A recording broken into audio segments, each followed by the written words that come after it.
Ku sanjung kau di tempat ini. Jemaat silakan untuk bangkit berdiri. Iman besar aku, ku sanjung kau lebih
dari sehingga kami bersama-sama boleh bersuka-cita, bersorak-sorai, memuji memuliakan nama-Mu. Terima kasih Tuhan. Kami serahkan ibadah kami dan dalam kasih kemurahan Tuhan kami Yesus Kristus, semua yang percaya katakan amin.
kita bersuka cita.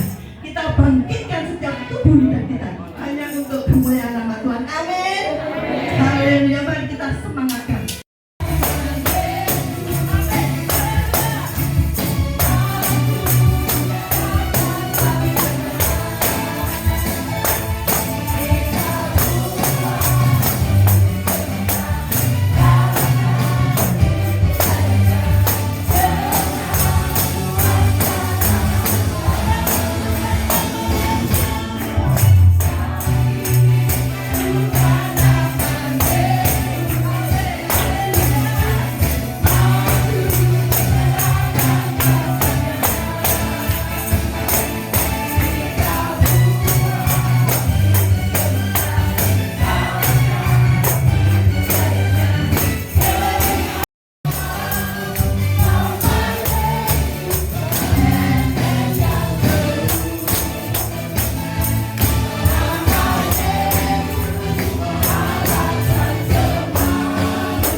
Sehingga hari ini mereka boleh ada, hari ini mereka, bulan ini mereka apa yang menjadi rencana kehidupan mereka diberkati oleh Tuhan. Baik saudara Gabriel Tuhan, bahkan Keno Tuhan, kami tetap percaya Tuhan akan menyertai kehidupan mereka. Bahkan saudara kami kasih Tuhan, berkat Tuhan atas kehidupan mereka. Mereka terus mengandalkan Engkau, mereka terus percaya bahwa tangan kasih Yesus tidak akan pernah Oh Tuhan, lalu dalam kehidupan mereka, mereka dituntun, mereka ditolong, mereka diberkati oleh Tuhan. Terima kasih Tuhan, kami percaya hari ini dan selanjutnya Tuhan terus akan menyertai kehidupan mereka.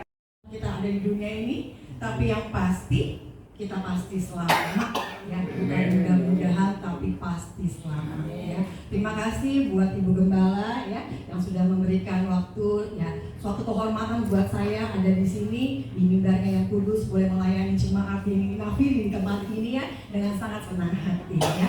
Pada pagi hari ini temanya adalah karya salibnya ya. Saya undang jemaat untuk berdiri, kita sama-sama membacakan ayat dari Yohanes 3 ayat 16 ya. Saya pikir adalah ayat yang sangat kita sudah hafal dari kita sekolah minggu ya. Dengan hormat kita membacakan sama-sama ayat ini. 1, 2, 3. Karena begitu besar kasih Allah akan dunia ini, sehingga yang tunggal, supaya setiap orang yang percaya kepadanya tidak binasa, melainkan beroleh hidup yang kekal. Puji Tuhan. Silakan duduk. Berapa puluh tahun kita menjadi Kristen? Berapa puluh tahun kita merayakan Paskah? Dan berapa ribu atau ratus kali kita menikmati perjamuan kudus? Ya, mungkin ada yang dilahirkan sudah dari Kristen ya, waktu pas jebret lahir udah haleluya, haleluya gitu ya. Tapi mungkin ada juga yang baru ya. Tapi pertanyaannya adalah, sudah berapa tahun kita mengenal Kristus? Adakah pertumbuhan iman kita? Pemahaman tentang karya Allah yang terbesar atas pengorbanan anaknya di kayu salib. Berapa banyak bahkan dari kita mungkin tidak mengerti sesungguhnya arti kematian Kristus bagi kita. Perjamuan kudus hanya sebagai ritual yang kita lakukan tanpa ada rasa penghormatan. Mungkin waktu dulu saya belum berjumpa pribadi dengan Tuhan, karena saya dilahirkan, ya saya sudah Kristen, saya dari keluarga GPDI banget ya. Cuman sayang, dulu waktu saya belum berjumpa dengan Kristus, saya adalah pelaku dari ini. Saya mungkin melakukan perjamuan kudus hanya sebagai ritual tanpa mengerti apa arti dan sangat dibebaskan. Begitu banyak lewat gadget, lewat teknologi, anak-anak kita juga disesatkan. Yang sepertinya tujuannya buat Tuhan, tapi adalah Tuhannya adalah aku sendiri. Itulah zaman sekarang. Sebab itu firman Tuhan dengan tegas berkata di Yesaya 5 ayat 20, celakalah mereka yang menyebut yang jahat itu baik dan yang baik itu jahat, yang mengubah kegelapan menjadi terang dan terang menjadi kegelapan. Hati-hati dengan hati kita. Kalau kita sudah tanpa rasa lagi, kita bisa tetap melakukan ibadah, kita tetap menyembah, kita tetap bernyanyi, bahkan kita tetap melayani. Tapi pada kenyataannya belum ada pertobatan yang sungguh. Karena kita tetap asik berbuat dosa tanpa ada rasa berdosa, itu sama aja dengan kemurtadan. Celakalah lagi bila kita udah mengecap kebaikan surgawi, kita sudah paham kebenaran, tapi kita masih sengaja menikmati dosa. Itu sebabnya di Ibrani diingatkan dengan sangat-sangat tegas. Di Ibrani 6 ayat 4-6. Sebab mereka yang pernah ditelanjangi hatinya, yang pernah mengecap karunia surgawi, dan yang pernah mendapat bagian dalam Roh Kudus, dan yang mengecap firman Allah yang baik dan karunia-karunia masa yang akan datang, namun yang murtad lagi-lagi menyalibkan anak Allah bagi diri mereka dan mempermalukannya di muka umum. Saya harap kita semua memahami kebenaran, sama aja kita menyetujui tindakan mereka yang menyalibkan Yesus itu dan menghina pengorbanannya. Itu sebabnya saudara-saudara, kalau saya boleh diangkat sama Tuhan, ini ayat yang mengingatkan saya tidak mau lagi balik ke belakang sehingga saya mempermalukan nama Dia. Kita sudah ditebus dengan harga Tuhan yang sangat mahal. Amin. Tapi jujur ya, seringkali kita sangat amat meremehkan karya kematian Kristus. Kita sangat tidak menghormati pengorbanan darahnya yang mahal. kita sangat mengecilkan anugerah keselamatan ini, sehingga kita pikir dan jadi olok-olokan buat yang seberang. Wah, dia bisa bebas buat dosa, bisa bebas. Kalau kita sudah merasa kita dimenangkan oleh Tuhan, kita sudah ditebus, tentunya kita sangat menghargai penebusan itu.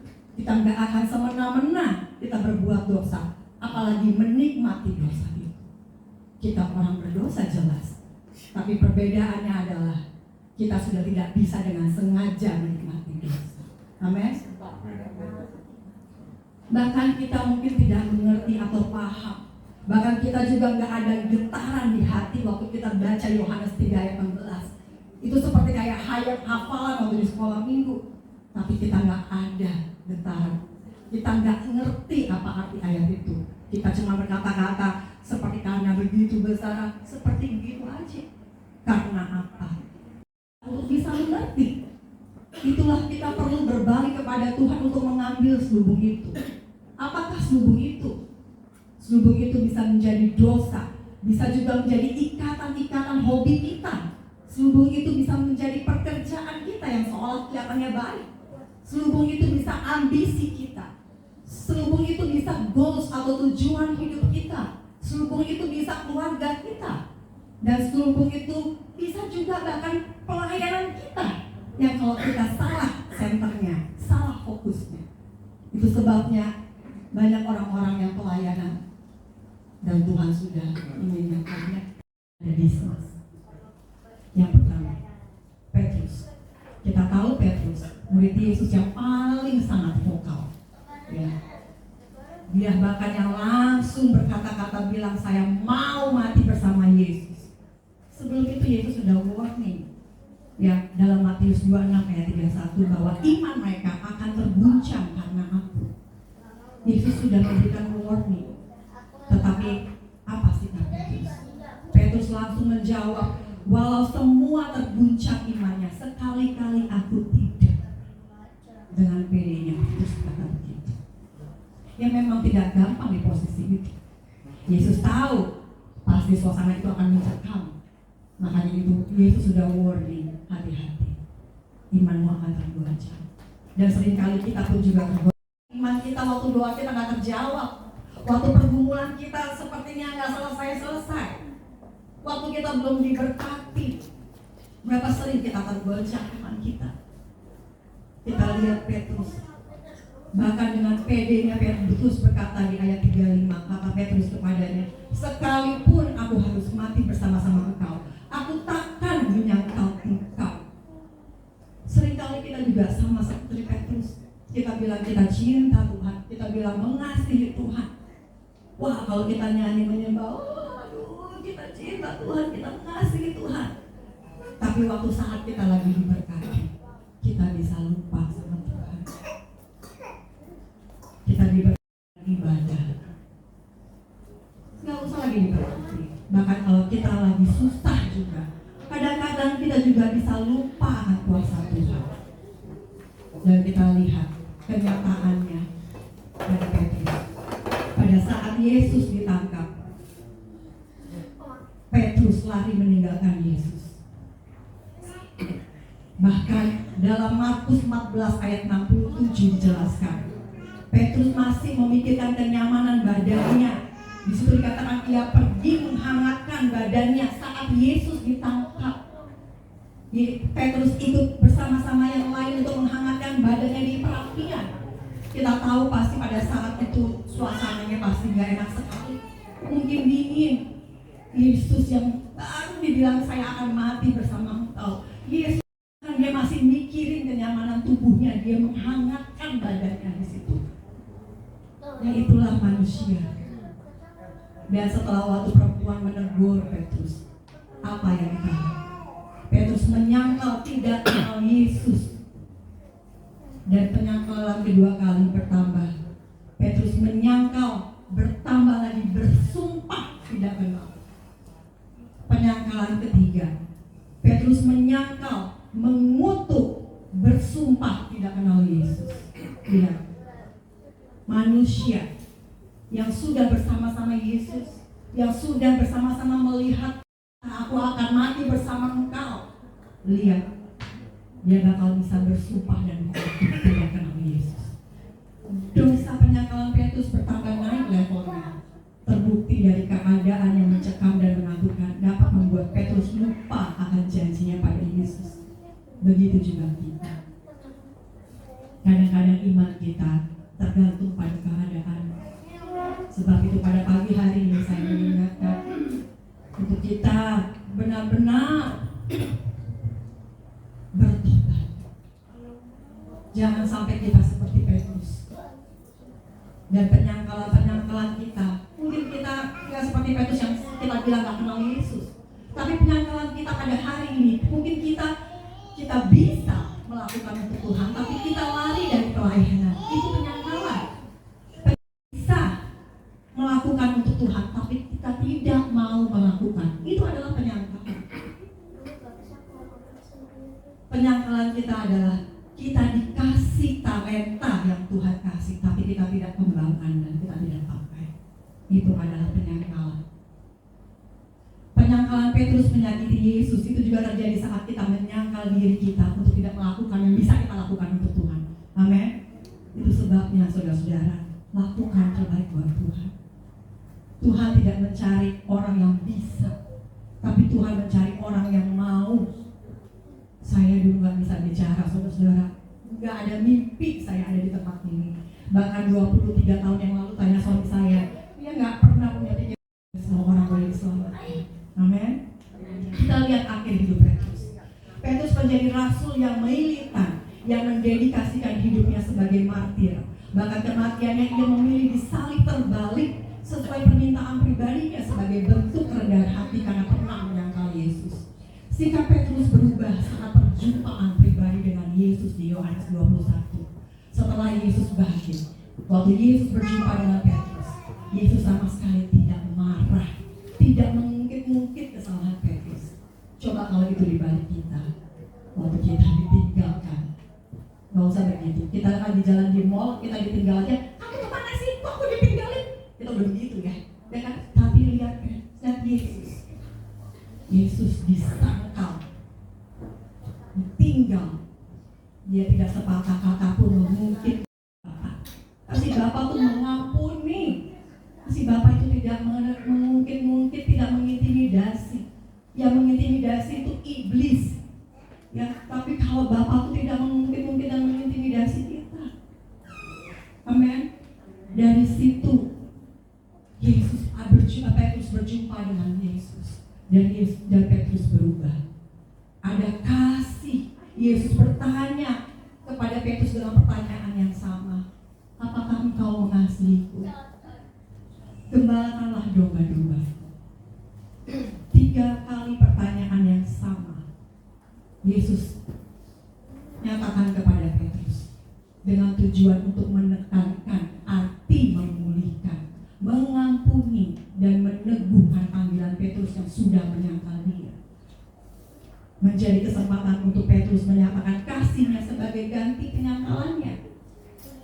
Yang memulihkan, bahkan ketika seorang murid telah gagal total. Seringkali kita gagal, kita jatuh. Mungkin dalam perjalanan hidup kita melukai hati pasangan kita melukai hati anak-anak. Anak-anak pun juga melukai hati orang tua. Berapa sering kita juga melukai hati Tuhan. Tapi kita bisa belajar dari sini. Tuhan kita Allah yang penuh kasih. Dia hanya minta hati kita yang mau berbalik kepada Dia. Amin. Karakter yang kedua yang kita bisa pelajari yaitu Yudas. Yudas dimasuki iblis di dalam Lukas 22 ayat 3. Diceritakan di situ bahwa Yudas, ada kata-kata Yudas dimasuki iblis. Melalui cinta uang dan kekecewaannya menjadi alat untuk mengkhianati Yesus. Hati-hati dengan cinta uang, hati-hati dengan kenyamanan, hati-hati dengan fasilitas. Kadang-kadang yang membuat kita jatuh bukan karena kita lagi susah. Yang membuat kita jatuh, kita bisa berkhianat pada saat semuanya lagi baik-baik saja. Yang fenomena saat ini yang sangat membuat saya sedih ya. Saya pikir-pikir, kenapa banyak banget selebgram artis yang bisa menjual imannya, ya, sampai dengan bangganya. Bahkan kita tahu ada dokter kecantikan iblis. Sebab itu iblis merasuki Yudas dengan sangat gampang. Karena apa? Karena Yudas buka celah. Kekecewaan, kepahitan adalah tanah yang sangat subur untuk iblis pakai. Sebab apa? Di saat kita kecewa, di saat kita pahit, kita fokus kepada siapa? Pada diri kita sendiri. Dengan kata lain, kita sedang memberhalakan harga diri kita. Hati-hati, ya. Dan Yudas menjual Yesus dengan harga 30 keping perak. Nilai 30 keping perak yang digunakan Yudas untuk mengganti Yesus setara dengan harga seorang budak pada zaman itu. Yesus nggak dijual mahal. Yesus hanya dijual seperti harga budak pada saat itu. Coba, begitu hinanya. Coba kalau misalnya saudara dijual, ya. Terus kalau saudara dijual dengan harga mahal, mungkin saudara hanya dijual sebagai harga budak pada saat itu. Betapa hinanya. Dan Yesus bisa menerima itu. Konteks ini menunjukkan dan menegaskan betapa rendahnya apresiasi Yudas saat itu kepada Yesus. Yesus bahkan dihargai murah oleh muridnya sendiri, oleh Yudas. Harga darah Yesus itu mahal. Jangan kita jadikan murah karena hidup kita yang semena-mena dan terlalu murahan terhadap daging dan dosa. Amin. Jangan kita murahan terhadap hidup kita sehingga kita bisa menjual iman kita untuk sesuatu yang murah, yang fana, yang gak kekal, yang hanya bohong. Di Matius 26 ayat 25. Kata Yudas, waktu Yesus tahu bahwa akan ada yang menyerahkan, Yudas berkata, bukan aku ya Rab, bukan aku. Kebiasaan dan kompromi berbuat dosa membuat kita menjadi pendosa yang tanpa rasa berdosa lagi.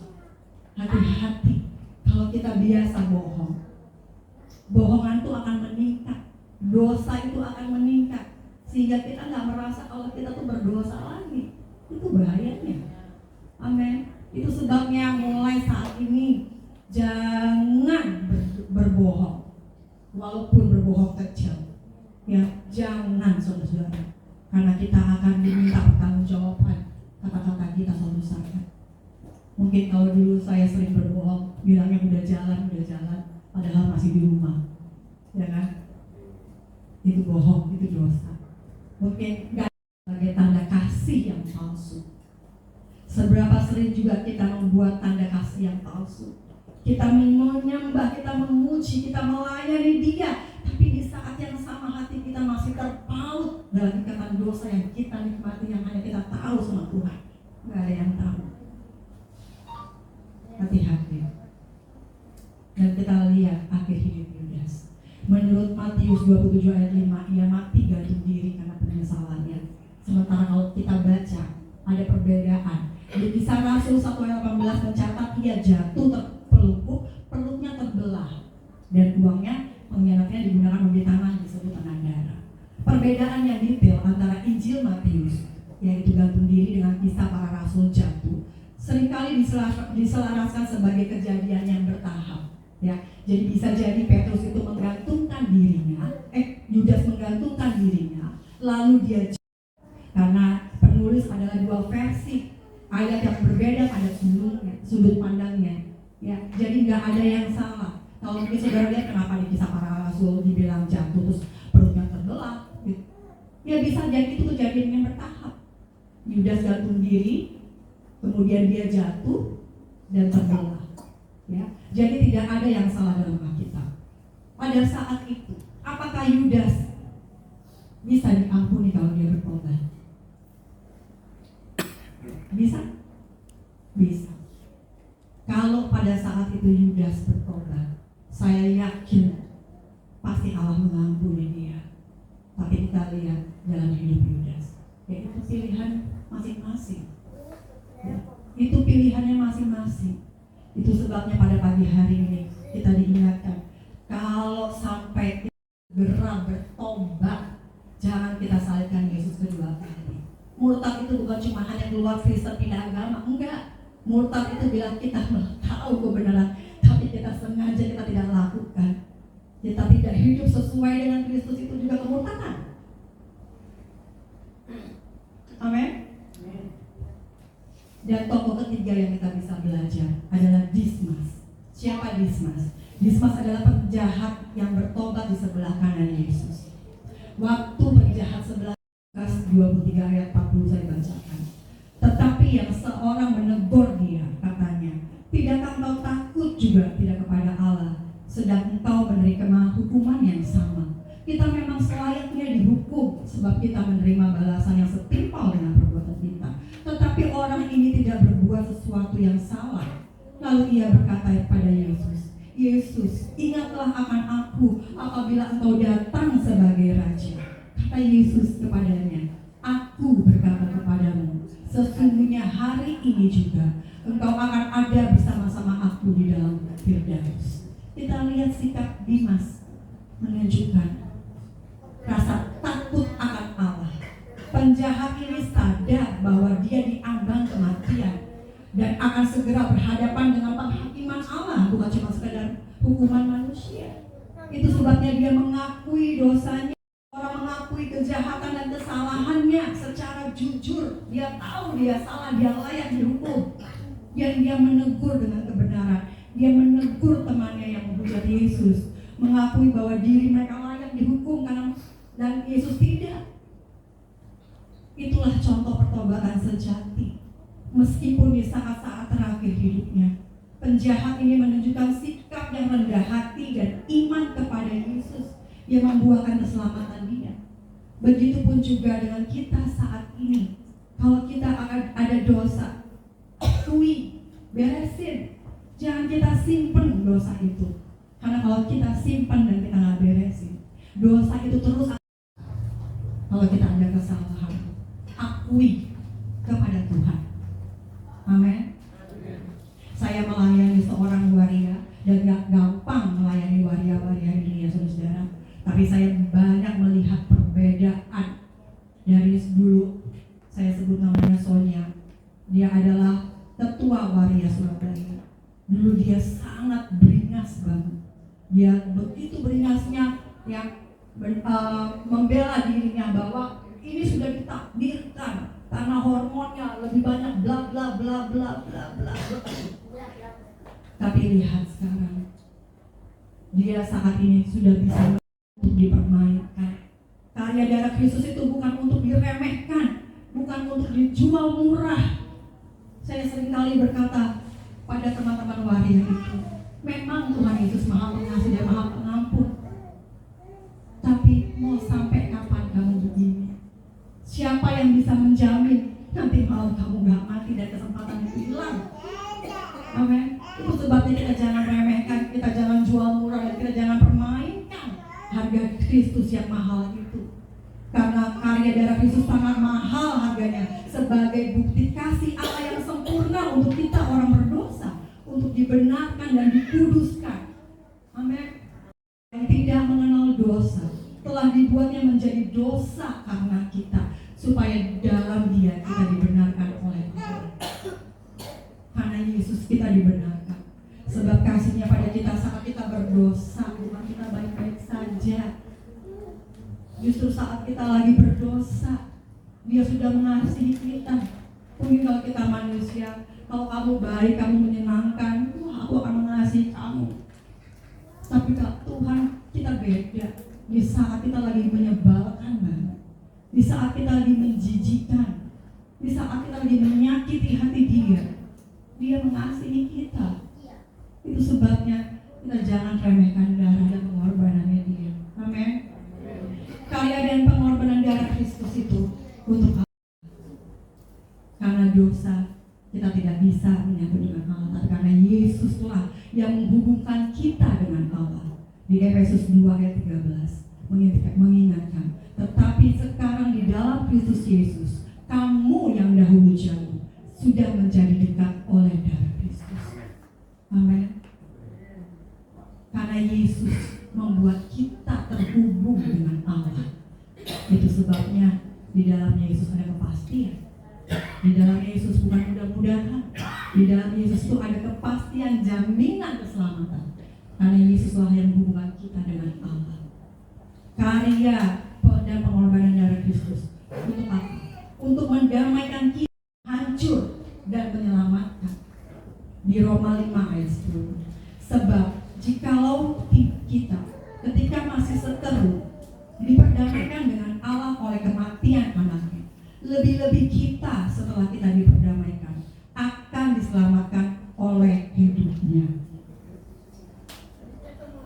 Karya pengorbanan darah Kristus untuk menyelamatkan kita. Amin. Di 1 Petrus 3 ayat 18. Sebab juga Kristus telah mati sekali untuk segala dosa kita. Ia yang benar untuk orang-orang yang tidak benar, supaya Dia membawa kita kepada Allah. Yesus yang membawa kita orang yang gak benar, kita orang yang benar. Siapa yang mampu menggantikan posisi Yesus? Yang mau benar-benar dihina seperti itu karena rasa sayang pada kita. Darah dan pengorbanan yang membawa kita yang berdosa, yang gak layak ini, yang gak kudus ini, tapi dibenarkan, dilayakkan, dan diselamatkan untuk bisa bersama-sama Allah yang kudus. Begitu cintanya Allah pada kita, orang-orang yang berdosa ini, hingga Dia mau mengosongkan dirinya sebagai hamba dan manusia yang sama seperti kita. Bahkan Yesus juga merasakan semua yang kita rasakan, sehingga kita udah gak bisa lagi bilang, kamu belum tahu rasanya, kamu belum tahu jadi. Dan apa maksud dari semua itu? Yesus hanya mau mengingatkan pada kita bahwa Dia juga merasakan apapun yang kita rasakan. Dia mengerti, Dia peduli, Dia mengasihi kita. Itu sebabnya Dia mau merasakan semua perasaan yang sakit, yang menderita, zalim, hina itu. Kita gak seperti Yesus yang mungkin kita dicambuk, disalib kan, tapi Dia merasakan penderitaan itu. Dia tahu rasanya menjadi manusia. Dia tahu rasanya perasaan kita. Dia tahu sebagai kita manusia kita nggak mampu. Dia tahu yang walaupun dalam rupa Allah tidak memandang kesetaraan dengan Allah itu sebagai milik yang harus dipertahankan, melainkan telah mengosongkan dirinya sendiri dan mengambil rupa seorang hamba dan menjadi sama dengan manusia. Dan dalam keadaannya sebagai manusia, Ia telah merendahkan dirinya dan taat sampai mati, bahkan sampai mati di kayu salib. Lalu siapa kita yang mau berasa lebih menderita dari Yesus? Siapa kita yang mau merasa lebih-lebih? Kita sering begitu kan? Kita sering merasa kita paling susah, kita paling menderita. Kamu gak ngerasain apa sih? Aku ini sakit, aku ini susah. Siapa kita? Kita mau kehinaan semua. Dia sudah rasakan semua itu. Dia sudah mewakili setiap perasaan manusia di dunia ini. Itu sebabnya kematian Yesus itu menjadi peringatan buat saya. Pernah sekali waktu saya direndahkan oleh ada seorang hamba Tuhan, saya nggak mau fokus ke diri saya untuk terus sakit hati, enggak. Saya ingat pengorbanan Yesus. Saya belum diludahin kok, saya belum dicambuk-cambuk, belum disalib kok. Siapa saya mau sok lebih berharga gitu, mau sok lebih daripada Yesus gitu. Pengorbanan Yesus harusnya mengingatkan setiap kita direndahkan manusia. Sebab apa? Yakinlah, orang yang direndahkan manusia akan ditinggikan Tuhan. Amen. Setiap Anda direndahkan, setiap Anda dizolimi sama orang, ingat penderitaan Yesus. Itu sebagai alarm untuk kita mengingat bahwa Yesus aja digituin. Yesus aja digituin, Dia gak layak seharusnya digituin. Siapa kita? Yesus merasakan semua yang kita rasakan. Bahkan Yesus alami semua rasa sakit yang mungkin kita gak rasain. kita nggak dicambuk-cambuk sampai daging kita terlepaskan. Tidak ada manusia di bumi ini yang penderitaannya dan penghinaannya sesempurna Yesus yang tidak berdosa sama sekali. Tidak ada satupun manusia yang melebihi penderitaannya Yesus. Yesus sudah dengan sangat sempurna menjalani itu dan taat sampai akhir demi siapa? Demi kita. Itu sebabnya jangan remehkan pengorbanan Tuhan. Amin. Sebagai manusia, Yesus merasakan rasa sedih, rasa stres, rasa gelisah, rasa susah, merasa sendirian dan ditinggalkan. Yesus merasakan semua itu. Bahkan dalam Lukas 22 ayat 44 diceritakan peluru netes ke tanah. Saking Yesus mengalami tingkat stres yang tertinggi. Yesus juga mengalami sepertinya ditinggal Allah. Kita begitu juga kan. Kadang-kadang kita merasa, kok Allah kemana sih nggak nolong aku? Allah kemana sih? Yesus juga merasakan itu. Yesus berkata, Allahku, Allahku, mengapa engkau meninggalkan aku? Mungkin agama seberang suka memperolok-olok kita, ya kan? Kenapa ditinggalin? Kalau dia Allah, kenapa dia ditinggalin? Yesus merasakan momen yang paling menyedihkan manusia apabila ditinggalkan Tuhan dan tidak dapat bersatu dengan Tuhan. Momen itu jadi pemisahan secara relasional terjadi pada saat momen itu. Itu sebabnya sepertinya Yesus ditinggalkan karena Yesus sudah menanggung semua dosa-dosa dan murka Allah. Karena Allah kudus, Yesus mengalami konsekuensi tertinggi dari dosa, yaitu perpisahan dengan Allah, agar manusia, agar saya dan saudara tidak perlu mengalami dipisahkan dengan Allah. Amin.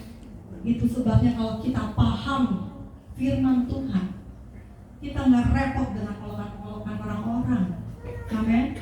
Kita nggak repot untuk berdebat dengan mereka. Memang orang pilihan Tuhan adalah orang-orang pilihan Tuhan. Kata firman Tuhan oleh Roh Kudus bisa menyatakan bahwa Yesus adalah Tuhan. Dan itulah kita. Amin. Orang-orang pilihan Tuhan. Ini menunjukkan kedalaman pengorbanan Yesus demi menyelamatkan umat manusia dan yang sudah diubahkan. Masihkah kita mau menganggap harga darahnya murah? Dan masihkah kita mau hidup kita amburadul? Semua pergumulan kita, semua kesusahan kita, semua perasaan kita enggak sebanding dengan pengorbanan Yesus. Amin. Yesus dihianati oleh orang terdekat. Dia juga merasa telah dihianati. Dengan ciuman Yudas serahkan Yesus dengan harga yang sangat murah. Yesus sangat mengerti dan merasakan arti dihianati orang yang kita kasihi. Ya, tapi kan kita nggak sampai disalibkan seperti Yesus kan? Ya kan? Ya, Yesus juga mengalami rasa kecewa, rasa sakit dihianati itu Yesus rasakan. Yesus juga merasakan bagaimana dia ditinggal murid-muridnya. Di Matius 25 ayat 56b. Lalu semua murid itu, dikatakan semua murid itu meninggalkan dia dan melarikan diri. Waktu Yesus mau ditangkap dan dia menyatakan harus terjadi, kita lihat semua muridnya meninggalkan dia. Padahal murid-murid itu hari-hari bersama Yesus. Hari-hari itu sudah melihat kuasa Yesus, sudah melihat mujizat-mujizat yang Yesus lakukan. Petrus menyangkal Yesus. Mungkin kita pernah merasa ditinggal sahabat kita. Kita pernah merasa ditinggal teman sekerja kita. Kita pernah merasakan ditinggal pelayanan kita yang sudah sama-sama berjuang dari nol. Rasanya sakit. Ya, kalau kita ditinggal dengan orang-orang yang kita kasihi. Yesus juga merasakan itu dan dia mengerti rasa sakit.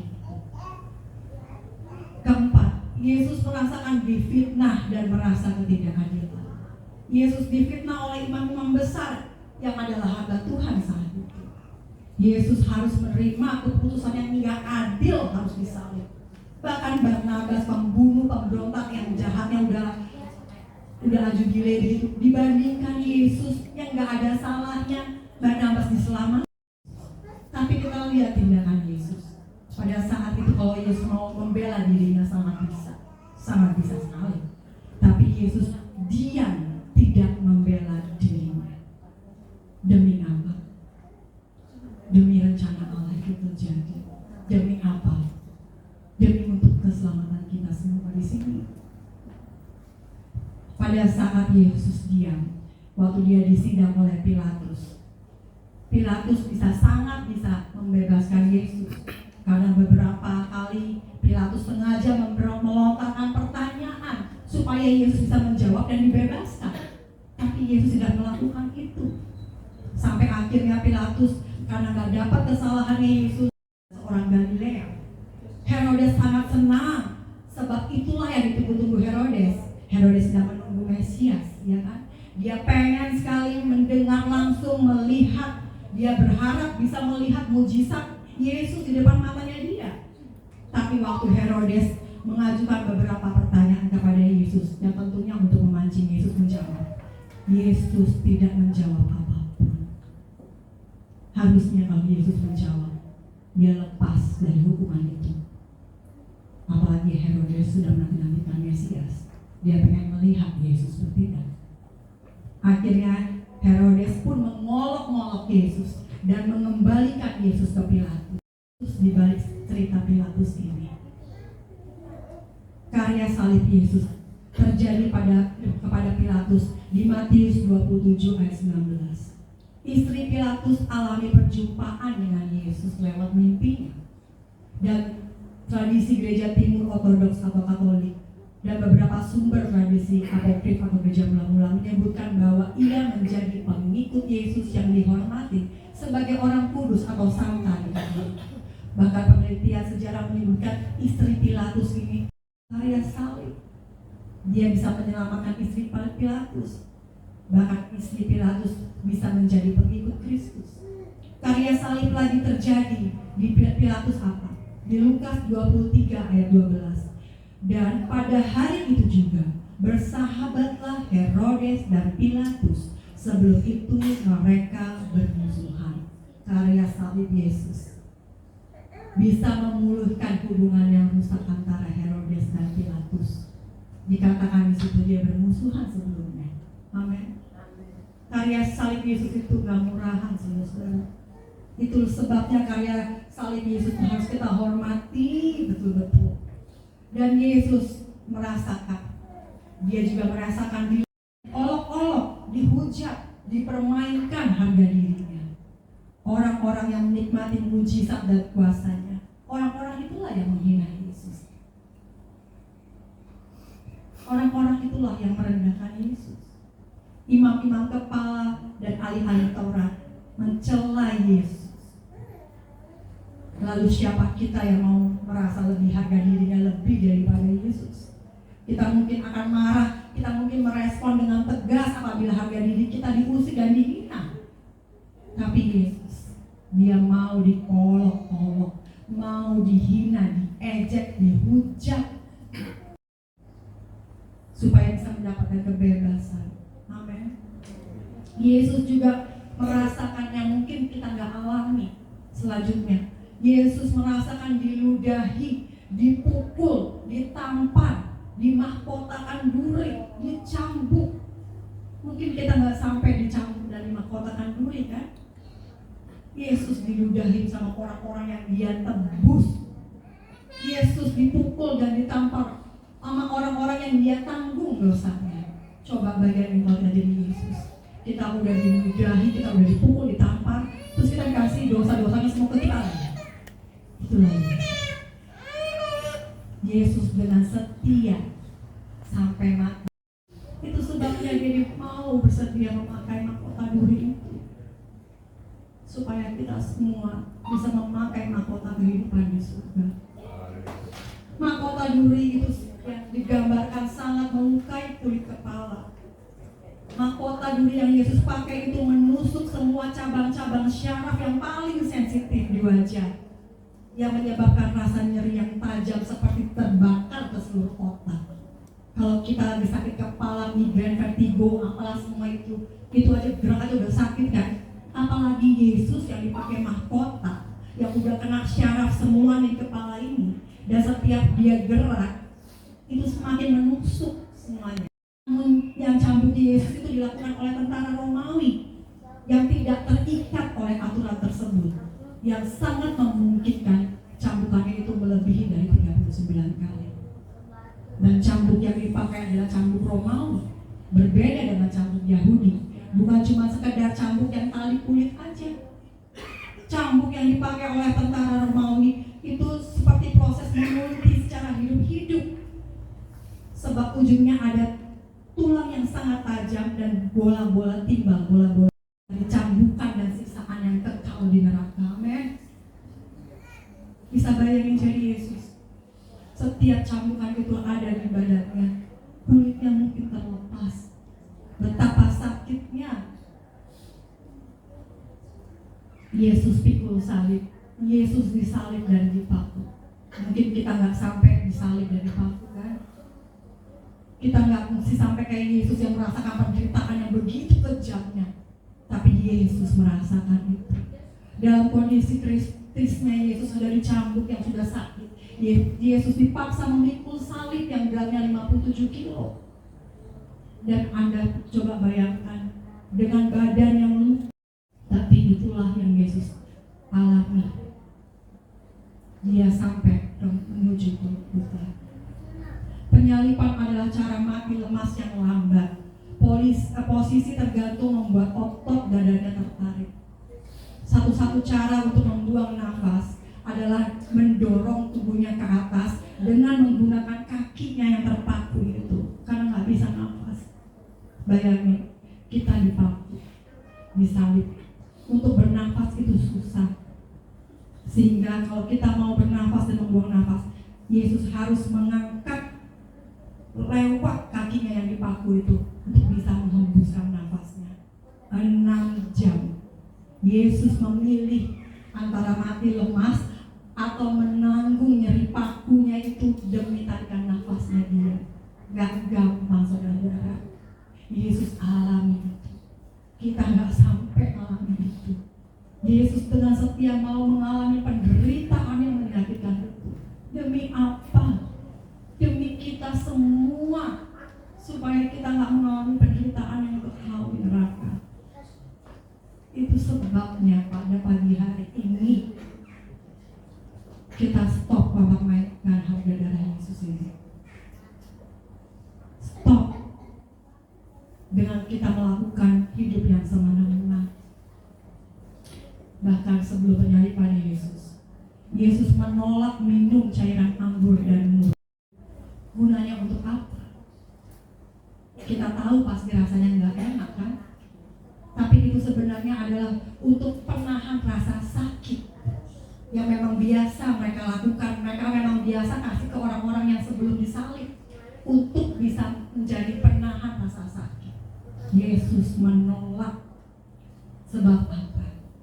Dia mau melewati rasa sakit itu supaya rencana Allah sempurna. Amin. Yesus dipaku. Diterangkan di sini, paku besinya itu sepanjang 18 cm, ditancap di area pergelangan tangan, yang tentunya menghancurkan syaraf-syaraf. Dan setiap kali tubuhnya bergeser atau bergerak, pasti sensasi nyerinya itu seperti sengatan listrik yang menjalar ke seluruh lengannya dan tubuh. Terus menembus tulang tumit untuk mengunci tubuhnya supaya di posisi yang menyiksa itu.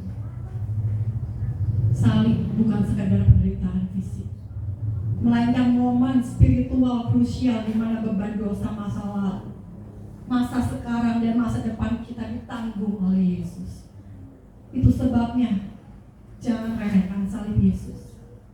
Mulai saat ini jangan remehkan perjamuan kudus itu. Bertobat kalau kita meremehkan itu. Saat kita melakukan perjamuan kudus, saat itulah kita sedang mengenang penderitaan Saat itulah kita menghormati penderitaan Yesus. Pertanyaannya sekarang, masih maukah kita mempermainkan penderitaan ini?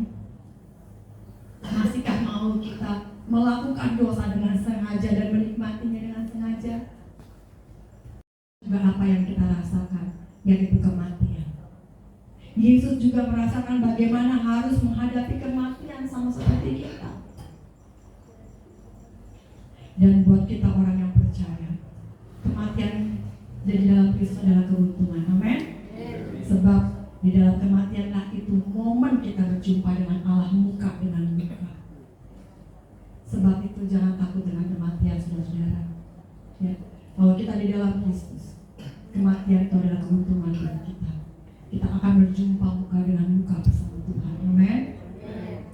Yesus merasakan semua perasaan kita. Dia mengerti. Dia peduli dengan perasaan kita. Jadi jangan pernah merasakan sendirian. Jangan pernah kita merasa kita nggak berharga. Dia tahu perasaan kita. Dia peduli tetesan air mata kita. Mungkin orang lain yang nggak ngerti bilang kamu lebay banget perasaannya, butuh kuasa Tuhan. Amin.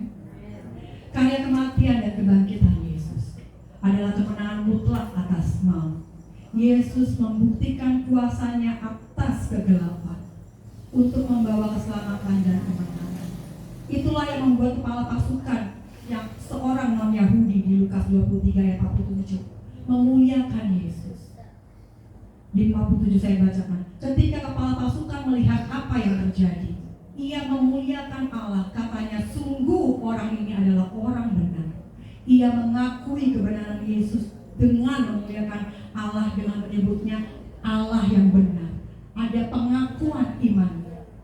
Dia adalah kepala pasukan yang menyalibkan Yesus, tapi dia memuliakan nama Yesus.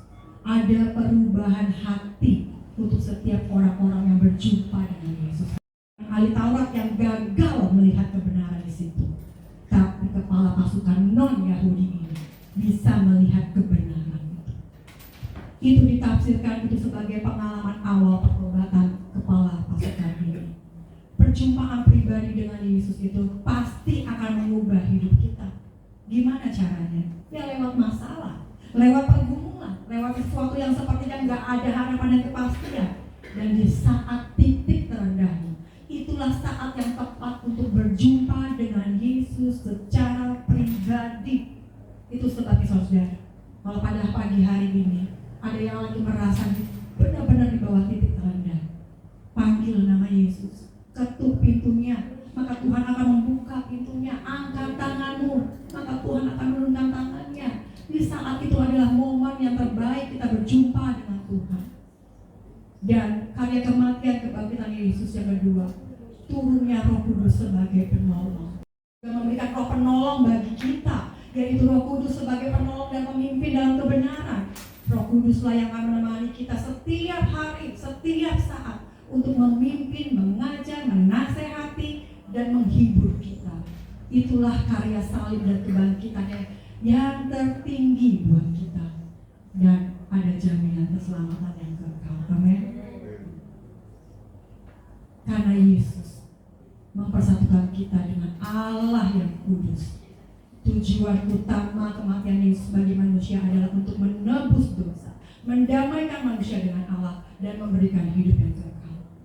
Dia adalah sebagai korban yang sempurna, menghapus dosa, serta menguduskan umatnya. Itu adalah bukti kasih Allah yang terbesar bagi manusia, agar kita tidak hidup bagi diri kita sendiri, melainkan buat Dia. Seperti Galatia 2 ayat 20, namun aku hidup, tetapi bukan lagi aku sendiri yang hidup, melainkan Kristus yang hidup di dalam aku. Amin. Kita semua harus ada di posisi ini. Kita hidup bukan untuk aku lagi, tetapi karena Kristus ada hidup dalam kita. Di Yohanes 11 ayat 25-26, jawab Yesus, akulah kebangkitan dan hidup. Barang siapa akan hidup walaupun ia sudah mati. Dan setiap orang yang hidup dan yang percaya kepadaku tidak akan mati selama-lamanya. Amin. Bagi kita orang percaya, kematian fisik itu itu hanyalah sebagai jalan menuju kehidupan yang kekal bersama Allah. Kematian fisik hanya sebagai media untuk kita berjumpa Allah dengan muka bersama Yesus. Sebab itu kita dikuduskan oleh firman Tuhan. Jangan pernah lepas dengan firman Tuhan. Baca setiap hari firman Tuhan. Firman Tuhanlah yang akan mengubah hidup kita. Amin. Firman Tuhanlah menjadi penerang bagi jalan kaki kita. Saya undang pelayan musik untuk maju ke depan.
kami butuh Engkau ya Bapa. Mulai saat hari ini ya Bapa, kami tidak mau lagi Tuhan meremehkan, menganggap enteng pengorbanan Tuhan. Kami tahu Tuhan, Engkau yang tidak berdosa, tapi Engkau harus menanggung dosa semua kami ini ya Bapa.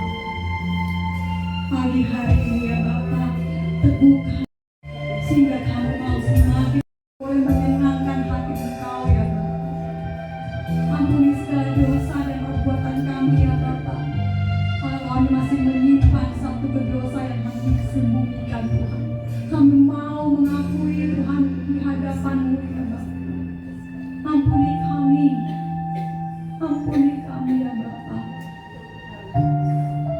Kami terlalu berdosa, kami terlalu jahat. Kalau kami tidak meresponi kebaikan Tuhan, kami terlalu sombong. Kalau kami tidak menghargai dan menghormati Tuhan penderitaan itu ya Bapa. Ampun, melakukan yang terbaik buat Engkau ya Bapa. Berkati jemaat di tempat ini, berkati juga gembala ya Bapa. Berkati semua pengerja-pengerja di tempat ini ya Bapa. Jadikan mereka Tuhan menjadi pelayan-pelayan hamba-hamba-Mu yang murni. Sebab Tuhan, Engkau adalah kudus, Engkau adalah murni, Engkau adalah suci. Dan kami menyerahkan setiap generasi kami ya Bapa. Anak-anak kami, cucu kami, semua dalam penyertaan-Mu ya Bapa. Dan jangan biarkan mereka boleh direbut oleh dunia ya Bapa. Sebab mereka adalah milik. Kami sudah mendengarkan firman dan buat kami kemampuan untuk melakukannya ya Bapa. Dan satu, kami mau menghormati pengorbanan-Mu. Terima kasih Bapak. Kami serahkan kehidupan kami selanjutnya dalam nama-Mu. Haleluya. Amin. Kepada diriku, urip ning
Bunda, kami sudah menikmati lawatan-Mu, kami sudah menikmati hadirat-Mu, dan kami sudah menikmati firman dan kebenaran-Mu ya Bapa. Untuk itu Tuhan, pimpin kami Tuhan, pimpin jemaat-Mu ini ya Bapa, sebab jemaat-Mu adalah milik Tuhan sepenuhnya ya Bapa. Hidup kami, mati kami, masa depan kami, semua aman di dalam tangan Engkau. Ajarkan setiap jemaat-Mu di tempat ini ya Bapa, untuk mau bertanggung jawab atas pribadinya masing-masing. Tuhan, lewat program BPJS juga retreat Tuhan, dengan segala rencana yang akan diadakan di dalam gereja ini ya Bapa. Engkau menyertai semuanya Tuhan, jadikan semuanya menjadi baik adanya ya Bapa. Berkati pekerjaan-Mu di tempat ini, berkati gembalanya di tempat ini, berkati semua pelayan-pelayan di tempat ini Tuhan. Berkati juga buat setiap jemaat-jemaat di tempat ini, berkati keluarga kami, berkati pekerjaan kami Tuhan, berkati kesehatan kami ya Bapa. Berkati juga Tuhan buat setiap apa yang kami pegang dan apa yang kami kerjakan Bapa. Dan apa yang kami pegang dan kami kerjakan mulai dibuatnya berhasil ya Bapa. Terima kasih Tuhan. Begitu Tuhan, kami menyerahkan semua kehidupan kami ke dalam tangan-Mu.